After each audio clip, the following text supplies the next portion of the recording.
Sarah walked along the familiar path through Oakwood Forest, her backpack slung over one shoulder. The shortcut saved her 20 minutes each day, though her mom had always warned her about taking it alone. As she rounded the bend by the old oak tree, she paused, thinking she saw someone standing between the trees ahead. When she squinted, there was nothing there but shadows. She shook her head, telling herself it was just her imagination playing tricks. The next Tuesday, Sarah saw the figure again. This time, she was sure it wasn't her imagination. A tall, thin silhouette stood motionless about 50 yards away, watching her. She quickened her pace, heart pounding. When she looked back a moment later, the figure was gone, but she could feel eyes on her all the way home.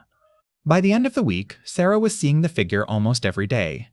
Sometimes it was closer, sometimes farther away, but always watching. She started noticing other strange things too. Small piles of stones marked with strange symbols appeared along her path. The next day, she found a single white feather tied with twine hanging from a branch just above her head. "You're being paranoid," her friend Chloe told her when Sarah finally confided in her.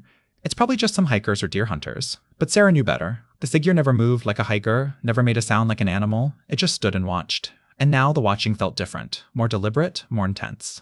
On Friday, Sarah decided to take the long way home.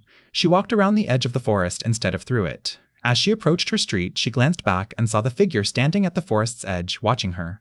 It was the first time she'd seen the figure outside the woods. A cold shiver ran down her spine. The following Tuesday, Sarah forgot her book and had to go back to school.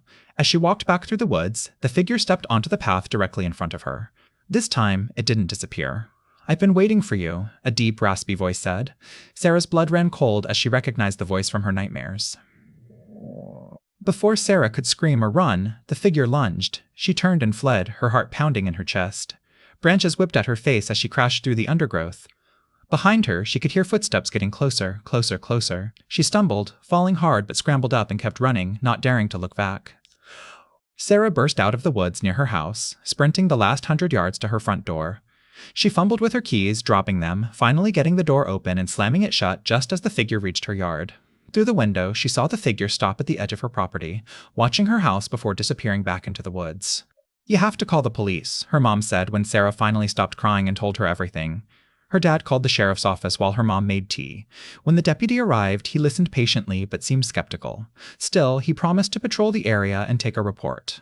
That night, Sarah couldn't sleep, jumping at every sound outside her window. 2 days later, the deputy called with news. They found evidence of someone living in the woods near Sarah's property, a makeshift shelter, old food wrappers, and clothing. They'd set up surveillance and caught the person early the next morning. It was Mr. Henderson, the quiet old man who lived 3 houses down from Sarah, the one who always waved but never spoke. Mr. Henderson confessed to watching Sarah every day for 3 months. He said he was just admiring her, but the look in his eyes told a different story. He was arrested for stalking, and a restraining order was put in place.